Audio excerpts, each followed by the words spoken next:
Assalomu alaykum barcha obunachilar va o'sha nashriyot ishlari bilan shug'ullanuvchilar diqqatiga, qiziquvchilar diqqatiga sizning e'tiboringizga o'sha Silibus tizimida jurnal maqolalarini indeksatsiya qilish bilan bog'liq amaliy jarayonlar bilan tanishib chiqamiz. Albatta Silibus tizimiga siz o'z nashriyotingizni Silib administratsiyasiga murojaat qilgan holda, ma'lumotlarni taqdim etgan holda o'sha ro'yxatdan o'tkazishingiz kerak bo'ladi va sizga login parol beradi. Bizda asosan jurnal bor, sanoatda raqamli texnologiyalar degan raqamli texnologiyalar universitetlik jurnal faoliyatini olib boramiz. Va ushbu jurnal hozirda Silibus bazasida ro'yxatdan o'tgan mavjud, lekin ularni maqolalarini alohida kiritishimiz kerak bo'ladi. Demak, ma'lumotlar ko'rishingiz mumkin, veb-saytlar ko'rsatganmiz, kontakt manzillari, boshqa ma'lumotlar va Silibus tizimida keltirilgan o'sha har bitta son bo'yicha maqolalar, misol uchun bitta bosasiz, bu yerda o'sha to'plam jurnal to'plami prosmotrlarning orqali onlayn ko'rishingiz mumkin. Statya, ya'ni maqolalar, alohida kiritilgan maqolalarni statya bo'limidan olib ko'rishingiz mumkin bo'ladi. Demak, endi Silibus tizimiga siz ro'yxatdan o'tdingiz, lekin har bitta son bo'yicha maqolalarni individual ravishda Silibus bazasiga yuklab borishingiz kerak bo'ladi. Bu uchun nima ish qilish kerak? Sizga login parol beriladi Silibus tizimida va adminlik stilka bo'lishi kerak. Ya'ni admin uz admini orqali siz o'z faoliyatingizni olib borishingiz kerak bo'ladi. Demak, ushbu adminlik manzilni olganingizdan keyin login parol Silibus tizimidan beriladi sizga. O'sha Silibus tizimidan login parolni kiritib faoliyatni, ya'ni maqolalarni kiritishni boshlashingiz mumkin bo'ladi. Birinchi navbatda qiladigan ishingiz Vipusk degan sonni, har bitta jurnal sonini alohida kiritishingiz kerak bo'ladi. Biz endi 3-4-son bo'yicha kiritishimiz kerak. 3-4-son bu yerga dastlabki ochganmiz, ma'lumotlarni kiritganmiz. Bu yerda fayl tanlab, fayl yuklanadi, fayl yuklangan bizada. Shuning uchun qayta yuklanamiz. Sanasi, chop etilgan sanasi keltiriladi.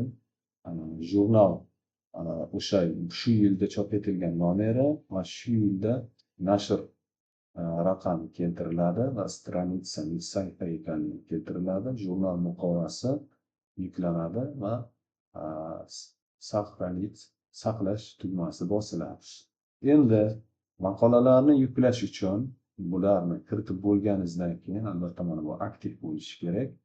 Kiritib bo'lganingizdan keyin mana bunaqa holat chiqadi va biz maqolalarni alohida kiritish bo'limiga o'tamiz. Ya'ni statya bo'limiga o'tamiz. Statya bo'limida bizda ma'lum o'sha sonlar bo'yicha ma'lumotlar kiritilgan holatlari keltiriladi, lekin biz alohida maqolalarni yana kiritishimiz uchun добавить statью tugmasini bosamiz. Demak, bundan tanlaymiz. Bizga kerak bo'lgan nashr 3-4-nashr tematikasi, bizda shubalarni kiritganmiz. Shuba bo'yicha alohida kiritiladi. Hozir заборище металлургические и обрабатывающие промышленности, ya'ni metallurgiya sohasi bo'yicha shuba bo'yicha maqola kiritishni boshlaymiz. Demak, status aktiv, stranitsani keltiramiz. Demak, bizda maqolalar metallurgiya va ishlab chiqarish sanoati shubasiga tegishli bo'lgan maqolani, birinchi maqolani ochganmiz. Buni stranitsasini biza kiritishimiz kerak bo'ladi. Demak, stranitsani kiritishimiz uchun 19-sahifaga tegishli ekan. Demak, o'tamiz. Silka internetda.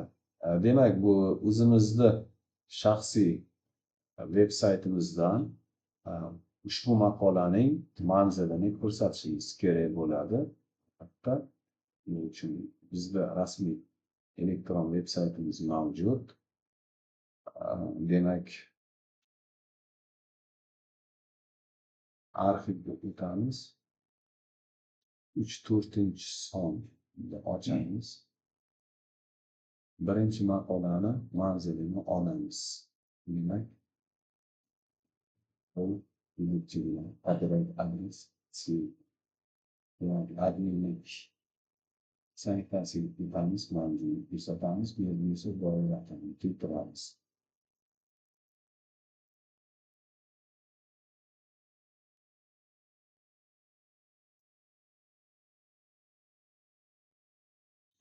Demak, doira ham keltirildi. Faylni yuklashimiz kerak bo'ladi. Demak,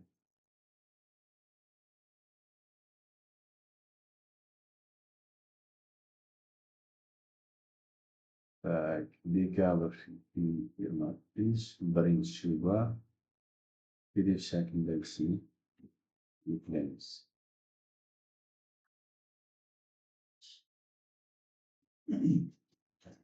Bo'ldi.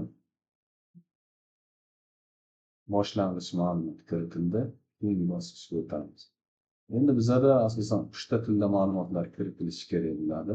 O'zbek, rus, ingliz tili. Shuning uchun alohida o'lchamizda har bittasini mavzusini kiritamiz. O'zbek tilidagisi uchun, rus tilidagisi uchun hamda ingliz tilidagi ma'lumotlar bo'yicha kiritamiz. Keyin bosqichga o'tamiz. Annotatsiya o'tishini o'zbek tili, rus tili, ingliz tili. Demak, o'zbek tilidagi annotatsiyani kiritamiz birinchi. O'zbek tilidagi kalit so'zlarni kiritamiz.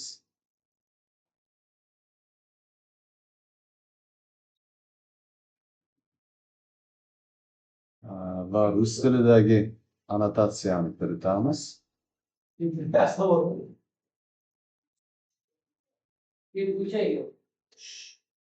Rus tilidagi kalit so'zlarni kiritamiz.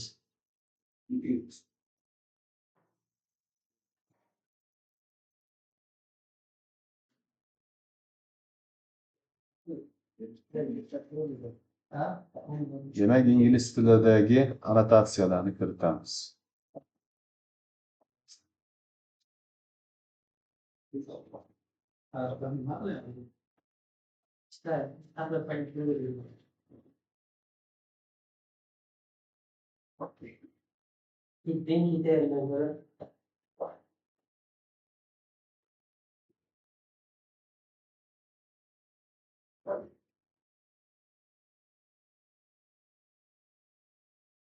Demak, kiritib bo'ldik. Keyingi bosqichga o'tamiz. Bu yerda avtorlar haqida ma'lumotlarni kiritishimiz kerak. Poyezga avtor qilamiz. Demak, bizda Silipus tizimida shu narsani e'tiborga olish kerak. Agar maqolangiz rus tilida bo'ladigan bo'lsa, o'sha avtorlarni kirita olmaymiz. Faqat o'zbek va ingliz tilidagi avtorlarni kirita olamiz. Shu qismiga e'tibor berasiz. Demak, familiya, imiya, archestlar. Birinchi qidiruv beramiz. Bazada kiritilgan bo'lsa, ko'rinadi. Agarda yo'q bo'lsa, добавить tugmasini bosamiz.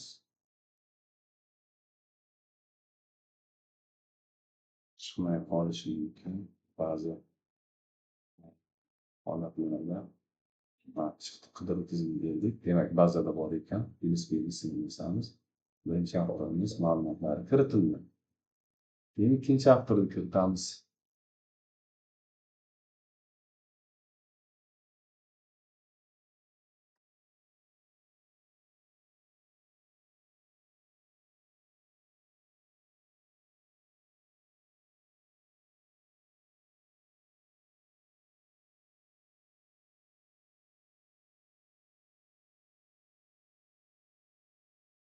Bo'sh qolmasligi kerak. Demak, chiqdi. keyingisiga o'tamiz.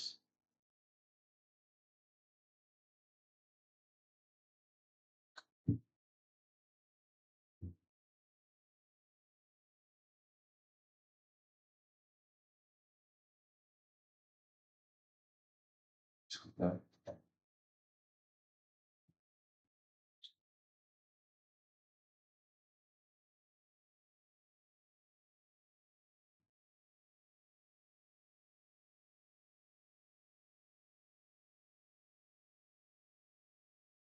Endi avtorlarni kiritib bo'ldik. Avtorlar haqidagi ma'lumotlarni ham kiritishimiz kerak. Organizatsiya, Olmaliq kon-metallurgiya kombinati aksiyadorlik jamiyati.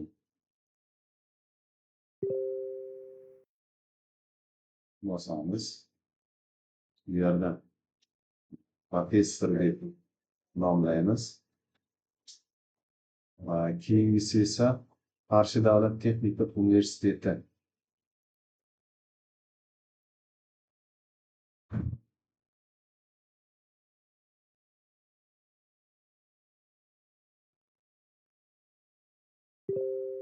Keyingisi O'zbekiston biologik qidiruvi Toshkent markaziy biologik qidiruv ekspeditsiyasi Olma-Otasini ko'rsak yetadi. Ekspeditsiyasi bitti. Keyingi tashkilot, oliy tashkilotlar, aksiyadorlik jamiyati. Demak, ularga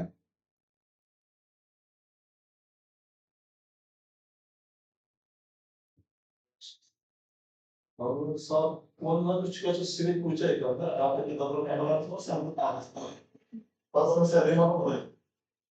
demak, spisak literatura, adabiyotlar ro'yxatini endi kiritamiz. Har bittasini alohida kiritish kerak bo'ladi. Demak, 10 ta literatura bor bu yerga. 2, 3, 4, 5, 6, 7, 8, 9, 10. Keyingi literatura.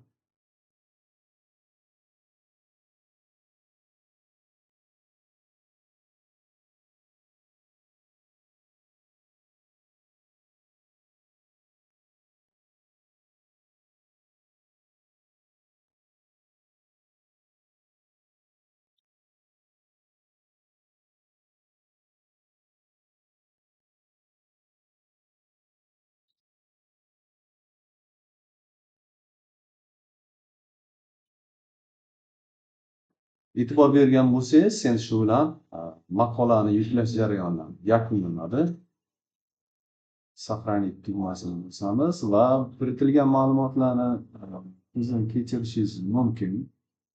Bizda asosiy doim mavjud, doim biz foydalanamiz. Kirasilik bazasidan bizga mavjud bo'lgan doim ma'lumotlarni kiritganmiz. Endi Silibus tizimida uni tekshirib ko'ramiz.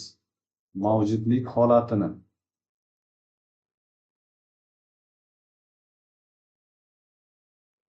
Silibus tizimida endi 3-4 nashrni qidiramiz. Faol holatda qo'yganmiz, shu uchun bemalol qidirib ko'rsa bo'ladi. Demak, 3-4 nashrimiz. Bu yerda faqat bitta maqola ko'rilgan. Endi asosiy faylni yuklaganmiz. Biz bemalol mana bunday o'sha asosiy jurnal sonini ochib ko'rishimiz mumkin bo'ladi. Yuklash hozirgina qiyinlashmoqda. Kutamiz.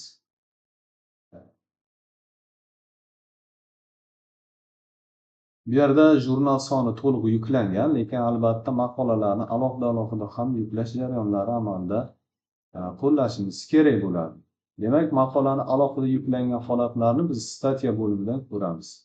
Hozircha bitta maqola yuklangan. Ma'lumotlarni ochamiz. Bizga kerakli bo'lgan, tegishli bo'lgan ma'lumotlarni to'liq mana shu yerda ko'rishimiz mumkin bo'ladi.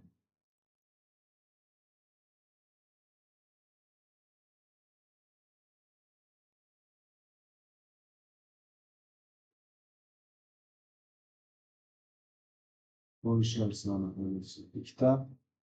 Bu yerdagi o'zbek tilidagi annotatsiya, rus tilidagi annotatsiya, ingliz tilidagi annotatsiyalar hamda avtorlar haqidagi ma'lumotlarni ko'rishingiz mumkin. Spisak literatura onlayn dokumentni platformadan to'g'ridan-to'g'ri ko'rish imkoniyati mavjud. Demak, doiy tizimini bosganingizda albatta doiy ro'yxatiga bo'yicha o'tkazadi.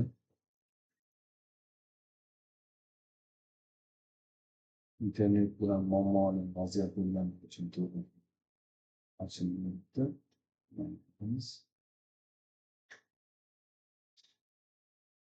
Demak, mana doiy orqali ochilgan ma'lumotlarga yuklash narsani bizning saytimizda ko'rishingiz mumkin. Demak, xuddi shu tartibda siz Silipus tizimida nashriyotchi sifatida o'z maqolalaringizni albatta yuklab borishingiz mumkin. E'tiborlaringiz uchun rahmat. Salomat bo'lamiz.